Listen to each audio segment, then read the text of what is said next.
What's going on, guys? My name is Tommy. Welcome back to the channel. Happy Friday as always. It's time once again for another episode of Faction Fridays today. Hate-proof Mufasa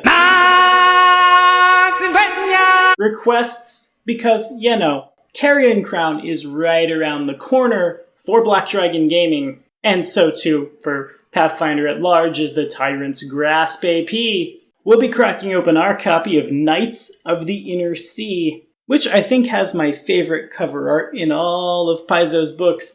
Elaine looks real good with that long hair, what can I say? As well as our copy of Passive Prestige. Let's talk about the Knights of Ozem. If you're liking what you're seeing, like, subscribe, ding the bell. If you have requests, they go in the comments today. This episode of Faction Fridays was brought to you in part by the man who requested it. He goes by a lot of different names. Maybe you know him as Hate-Proof Mufasa. Maybe you know him as Interplanetary Samurai. Maybe you know him as somebody who's allergic to quicksand. I don't have any quicksand noises. In any case, Justin, thank you for your support as always, man. You're the best. Now, let's hit it.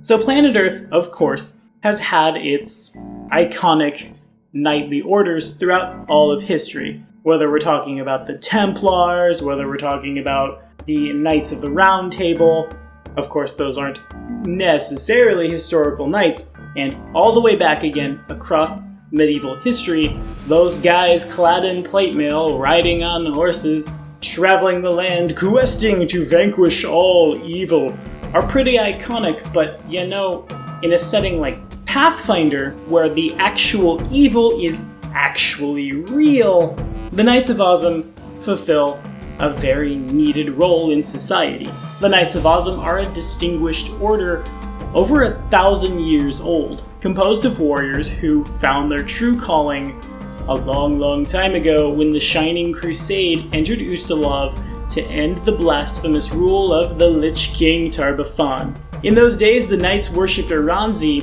Eridan's herald, as their patron saint, and when they summoned her to help defeat the Whispering Tyrant, they of course found they had severely underestimated the Lich, who humiliated and crushed Aranzi before flinging her lifeless body into the ranks of the attacking knights. With their morale all but shattered, the Knights of Ozem found new leadership in the form of, at the time, mortal Iyomade. She was instrumental in leading numerous successful attacks against the undead and helped to finally entomb Tar-Baphon beneath his fortress of Gallowspire, and after the violent climax of that crusade, of course, when the Crusaders all parted ways, this is when Iyomade completed the test of the Starstone and rose to divinity as Eridan's new herald. Meanwhile, the Knights of Ozem returned to that place they'd gone so long ago to do a zombie killing, to found the nation of Lastwall on the land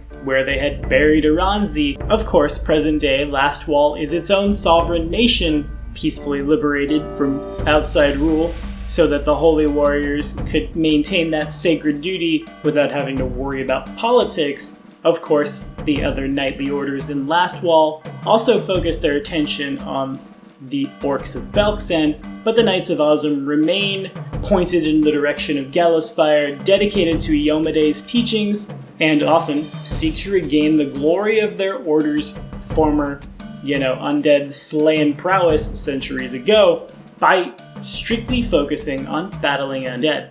And you can do that in Pathfinder, mechanically speaking. If you're proficient with heavy armor and shields, if you've got 5 ranks in knowledge religion, if you're proficient with the longsword and you worship Iyomade, well, you qualify to become a Knight of Ozem. This nets you bonuses on checks against the undead, this nets you teamwork feats, this nets you defensive focused feats like covering defense, greater shield focus, as well as a favored enemy against, the undead, as well as purging necromancy spells like Dispel Magic, as well as once per day as an immediate action, forcing undead spellcasters that you threaten to re-roll concentration checks and take the lower, so long as they're made to cast defensively, and the capstone gives you free adamantine armor, gives you a shield that glows like a torch, and can blind things, A free Cloak of Resistance +5, that's disgusting.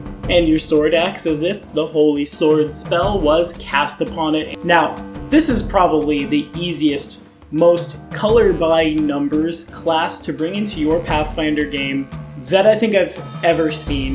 The easiest faction ever. Do you have Paladin? Do they have Undead? 1 + 1 equals these guys. On Galarian, adventurers who volunteer to join the Knights are always welcome because the need is great, the threat is ever present. As long as you're pure of heart, valiant, devoted to Yamade, and not a thug, they'll take you. Easy enough, right? As long as undead exist in your world, the Knights of Ozem can be just stapled right in. Easy peasy. Now, if I were to GM for one of these guys, of course you would think, well, let's go to Carrion Crown. Hooray! Fight all of these guys! But I think it's as equally important to feed the classes that have favored enemy and stuff that which they are favored against, as it is to target their, I guess I won't say weaker, but their other sorts of things that they have. But, like, things it's logical for them to fight that, they aren't super buffed against. Up to and including other knights. A Knight of Ozem did not have to be a paladin. It could come from a cavalier, it could come from a fighter, it could come from a cleric, and everywhere in between. And as fun as clearing out ranks of zombies as you hack through them with your longsword is, and it truly is, also is it fun to put the non-intrigue based characters in an intrigue game. If the player knows how to roleplay, the player can certainly survive these kinds of games, and they're made all the harder by the fact that most likely these heavy armored marshals don't have a whole heck of a lot of ranks in sense motive, bluff, things of that nature. So it's like playing on hard mode. What more do you want? And in that case, your encounters are made much more climactic, and I would totally play that. I would be more than happy to play a fighter or a cavalier who will spend most of their time talking to folks and not as much time fighting, assuming that the fights, if they are few and far between, are super fun, super flavorful, and impactful to the story. But what do you guys think? Are we rolling up Knights of Ozem in preparation to go fight the Whispering Tyrant? Are we rolling up Agents of the Grave to, go fight the Knights of Ozem in Last Wall, or anything in between? Throw it in the comments. Tell me all about it. I need some notes for Carrion Crown. What can I say? Anyway, thank you all so much for watching. Be sure to like and subscribe for more videos.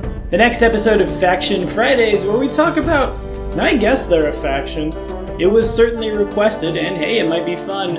I believe the PCs, of all the things in the universe, are as qualified as anyone else to join the Room Lords, right? Sure. I'll see you next Friday.